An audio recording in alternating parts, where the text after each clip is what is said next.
Hello students, আজকে আমাদের ভিডিওটা খুবই ইন্টারেস্টিং হতে চলেছে, কারণ আমরা আজকে মাইক্রোসফট অফিস পাওয়ার পয়েন্টের মাধ্যমে একটা অ্যানিমেটেড ভিডিও তৈরি করব। আমরা সবাই যারা কম্পিউটার শিখছি বা শিখেছি, আমরা প্রত্যেকে মাইক্রোসফট পাওয়ার পয়েন্ট ব্যবহার করেছি, কিন্তু আমরা কখনো মাইক্রোসফট অফিসের মাধ্যমে অ্যানিমেটেড ভিডিও আমরা তৈরি করিনি। তো আজকে আমরা শিখব মাইক্রোসফট অফিস পাওয়ার পয়েন্ট ব্যবহার করে কিভাবে আমরা একটা অ্যানিমেটেড ভিডিও তৈরি করতে পারি। তাহলে চলো যাই ভিডিওতে।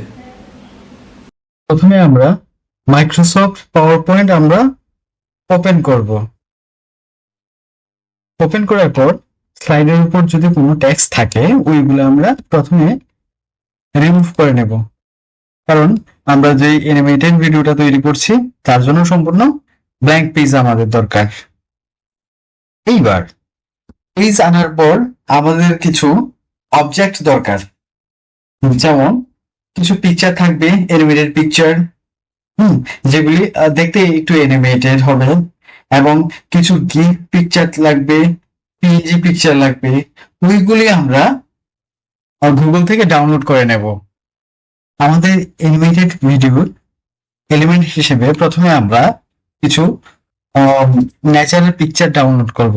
গুগলে গিয়ে আমরা লিখব হেল স্কাই অ্যানিমেটেড পিক, তাহলে আমাদের সামনে অনেকগুলো অ্যানিমেটেড পিকচার চলে আসবে। তো এখান থেকে আমরা আমাদের ইচ্ছে মতো আমরা পিকচার ডাউনলোড করতে পারি। তারপর আমাদের দরকার কিছু অ্যানিমেটেড ট্রি, ওইগুলো হবে পিএনজি ফরম্যাটে। তাহলে আমরা গুগলে গিয়ে লিখবো অ্যানিমেটেড ট্রি পিএনজি। আমরা যদি অ্যানিমেটেড ট্রি পিএনজি দিয়ে সার্চ করি তাহলে আমাদের সামনে অনেকগুলা পিএনজি ফরম্যাটের ট্রি চলে আসবে, যেগুলি আমাদের ডাউনলোড করতে লাগবে। তারপর আমাদের অ্যানিমেটেড ভিডিওর জন্য মেইন ক্যারেক্টার একটা দরকার, একটা টাইগার দরকার। এইবার ওই টাইগারের ছবিটা ডাউনলোড করার জন্য আমরা গুগলে গিয়ে লিখবো অ্যানিমেটেড টাইগার গিফ পিএনজি। তারপর এন্টার দেওয়ার পর আমার সামনে অনেকগুলা গিফ পিকচার চলে আসবে। তো আমরা চয়েস মতো আমরা ডাউনলোড করে স্টোর করে রেখে দেবো। আমি অলরেডি আমার পিকচারগুলিকে আমি ডাউনলোড করে রেখেছিলাম। এখন চলো দেখা যাক কিভাবে আমরা প্রেজেন্টেশনটা তৈরি করি। প্রথমে আমরা ইনসাইডে গিয়ে পিকচার অ্যাড করব। তাহলে প্রথমে পিকচার সিলেক্ট করে দিস ডিভাইস। এইবার আমার পিকচার যেই ফোল্ডারে আমরা রেখেছিলাম ওই ফোল্ডারে গিয়ে আমরা ওই পিকচারগুলোকে সিলেক্ট করে ইনসার্ট করে নেব। আমি এখান থেকে এটাকে চুজ করলাম। এবার পিকচারটা আমার স্লাইডে চলে আসলো। এইবার আমরা একটু জুম আউট করব। এইভাবে আমরা জুম আউট করে নেব। জুম আউট করার পর পিকচারটাকে রিসাইজ করব, যেন পিকচারটা আমাদের স্লাইডের মধ্যে সেট হয়। পিকচারটা আসার পর আবার আমরা ইনসার্টে গিয়ে পিকচারে গিয়ে নিউজ ডিভাইসে গিয়ে আমরা কিছু ট্রি, পিএনজি ট্রি আমরা ইনসার্ট করব।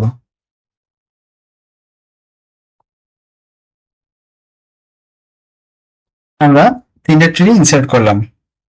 এবার আমি পিকচারগুলোকে আমার মেইন ব্যাকগ্রাউন্ডের উপর সেট করব। দেখো আমি কিভাবে সেট করি।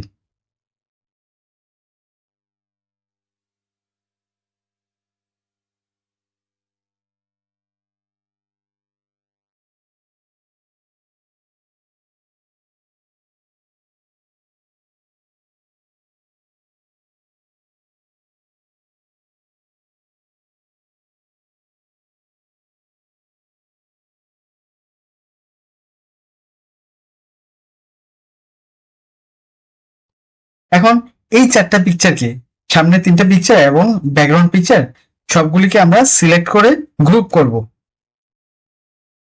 প্রথমে কন্ট্রোলে চাপা দিয়ে একটা একটা করে ক্লিক করব। সিলেক্ট করার পর কন্ট্রোল জি, তাহলে আমার পিকচারগুলি একটা গ্রুপে চলে আসবে। এখন এটা আবার ডুপ্লিকেট করব। ডুপ্লিকেট করার জন্য কন্ট্রোল ডি, তাহলে ওই গ্রুপে আরেকটা ডুপ্লিকেট গ্রুপ তৈরি হয়ে যাবে। এবার পিকচারটাকে আমি একটু রিভার্স করব। কিভাবে রিভার্স করব? আমি লেফট বা রাইট সাইডের ট্রান্সফর্ম সিম্বলটাকে এইভাবে লেফটে চাপ দিয়ে ড্র্যাগ করে তারপর লেফটের ট্রান্সফর্মটাকে অপোজিট সাইডে আমি ড্র্যাগ করব এবং এইভাবে সেট করব। রিভার্স করার পর আমরা পিকচারটাকে প্রথম পিকচার একদম ঠিক শেষে এইভাবে সেট করে নেব। সেট করার পর আমরা কিছু ট্রি আবার ইনসার্ট করব। পিকচারে গিয়ে দিস ডিভাইসে গিয়ে আমরা আমাদের ফোল্ডার থেকে আবার পিজিটি সিলেক্ট করে ইনসার্ট করে নেব।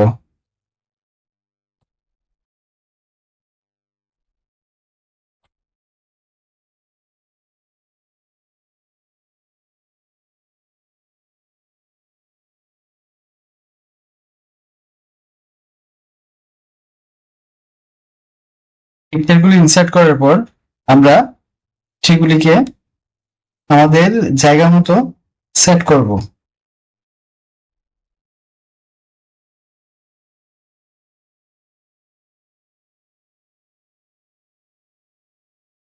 আমরা এই ট্রিটাকে এখানে সেট করতে পারি, বড় করে নেব। এটার আরেকটা ডুপ্লিকেট তৈরি করব কন্ট্রোল ডি দিয়ে এবং এটাকে এইখানে সেট করব।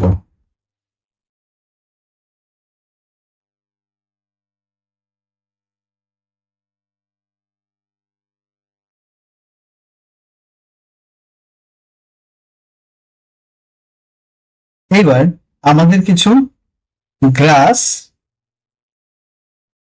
ইনসার্ট করতে লাগবে। আবার পিকচারে দেব দিস ডিভাইস,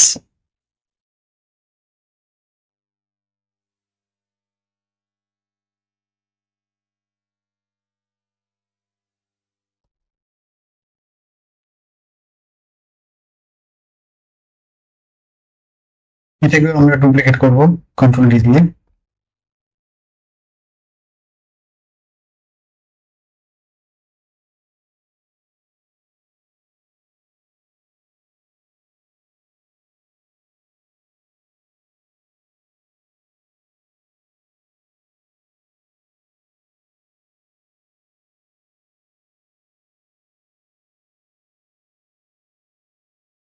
এখন যেগুলো অ্যাড করেছি সবগুলোকে আমরা সিলেক্ট করে গ্রুপ করে নেব।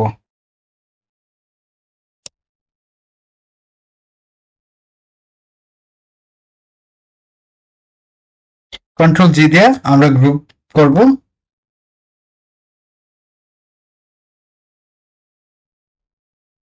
এখন এটারও একটা ডুপ্লিকেট করব কন্ট্রোল ডি দিয়ে।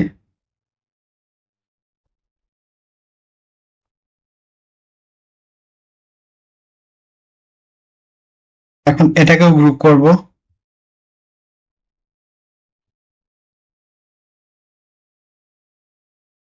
এখন দেখো সামনের গ্রুপটার জন্য পেছনের গ্রুপটা সিলেক্ট হচ্ছে না, তাহলে কি করব? সামনের গ্রুপটাকে সিলেক্ট করে ক্লিক করে এভাবে একটু নিচে নামিয়ে আনবো। এবার পেছনের গ্রুপটাকে সিলেক্ট করে আমরা অ্যানিমেশনে গিয়ে অ্যানিমেশন এফেক্ট দেব মোশন পাথ। এখন মোশন পাথে দেব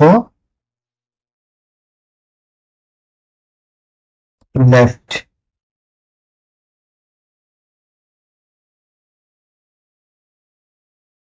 দেখো যেই মাত্র অ্যানিমেশন এফেক্ট ইউজ করলাম এটা মুভ হয়ে প্রিভিউ করে দেখালো। তো আমার দরকার এই অ্যানিমেশনটাকে ড্র্যাগ করে আর একটু দীর্ঘায়িত করার। আমার পিছনের গ্রুপকে আমি অ্যানিমেশন অ্যাপ্লাই করে দিলাম। এখন সামনের যে গ্রুপ ওইটাতেও অ্যানিমেশন অ্যাপ্লাই করতে লাগবে। এখন আমি আরেকটা অ্যানিমেশন ক্রিয়েট না করে কিভাবে আমি পূর্ববর্তী অ্যানিমেশনটাকে কপি করে আমি নতুন গ্রুপের মধ্যে অ্যাড করব। দেখো, প্রথমে আমরা অ্যানিমেশনে গিয়ে প্রথমে তো অ্যানিমেশনটা সিলেক্ট করতে লাগবে। তারপর অ্যানিমেশন পেইন্টারে গিয়ে ক্লিক করে এইবার আমরা জাস্ট পরবর্তী গ্রুপের উপর ক্লিক করে দেব। তাহলেই অ্যানিমেশনটা কপি হয়ে পরবর্তী গ্রুপে অ্যাপ্লাই হবে। এখন আরেকটু কাজ বাকি। এখানে সামনের গ্রুপের মধ্যে যে অ্যানিমেশন এফেক্টটা দিয়েছি তার ডিউরেশন আমরা এখানে গিয়ে দিতে পারবো। টাইমিং এ গিয়ে ডিউরেশন দেব 0.00 এবং এটাকে নামিয়ে পেছনের গ্রুপের অ্যানিমেশন দেব 0.700। আবার গ্রুপের জায়গায় এটাকে সেট করে নেব।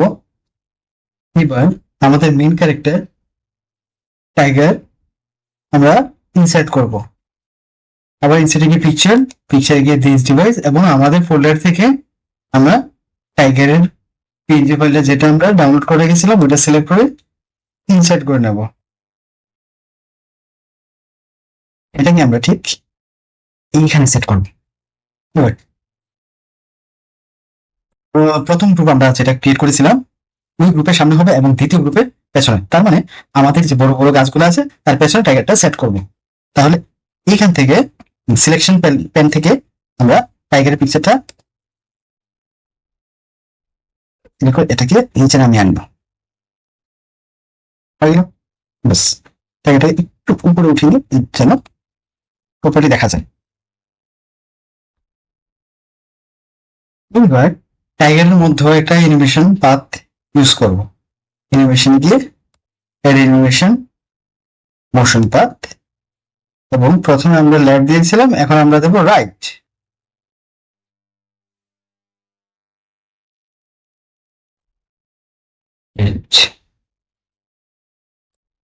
তারপর অ্যানিমেশনটা আরেকটু ড্র্যাগ করে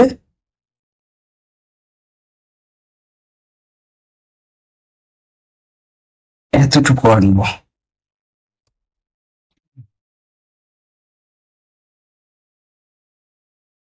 নাও এবার এই অ্যানিমেশনগুলো সেট করার পালা।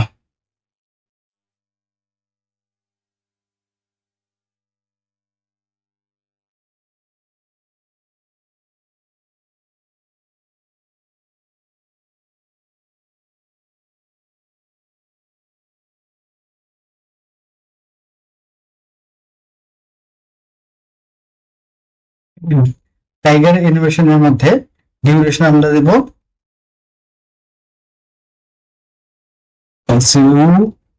9.00।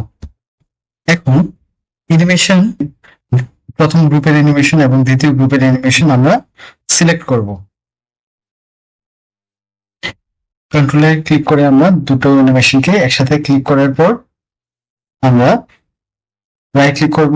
রাইট ক্লিক করে এফেক্ট অপশনে গিয়ে স্মুথ স্টার্ট 0 করে দেব, স্মুথ এন্ড 0 করে দেব এবং টাইমিং এ গিয়ে ডিউরেশন 8 সেকেন্ড। ঠিক আছে, এখানে রিপিট এখানে 10 টাইমস দিয়ে দেব। 10 টাইমস দেওয়ার পর ওকে। প্রথমে আমরা ফাইল নেম দেব। ফাইল নেম দেওয়ার পর আমরা এখান থেকে ফরম্যাট চুজ করতে পারি। আমরা যদি চাই পাওয়ার পয়েন্ট শুধুও সেভ করতে পারি বা উইন্ডোজ মিডিয়া ভিডিও ওইটাতেও আমরা সেভ করতে পারি, তাহলে ভিডিও আকারে অ্যানিমেশনটা সেভ হবে। এখন আমরা ডেস্কটপ থেকে আমাদের সেভ করা ফাইলটা ওপেন করব, ওপেন করে প্লে করব।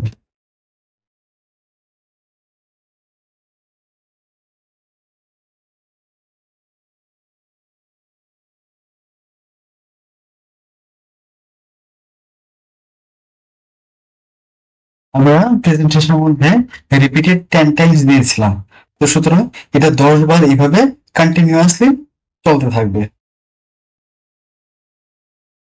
এবং তোমরা তোমাদের কোনো একটা স্টোরি তৈরি করে এভাবে অ্যানিমেটেড ভিডিও বা প্রেজেন্টেশন তৈরি করতে পারো। তো স্টুডেন্টস, আজকে আমরা শিখলাম কিভাবে এমএস পাওয়ার পয়েন্ট ব্যবহার করে আমরা একটা অ্যানিমেটেড ভিডিও তৈরি করতে পারি। তো আশা করি প্রত্যেকে ঘরে বসে বা আমাদের কম্পিউটার সেন্টারে এসে এই প্রজেক্টটা প্র্যাকটিস করবে। ধন্যবাদ।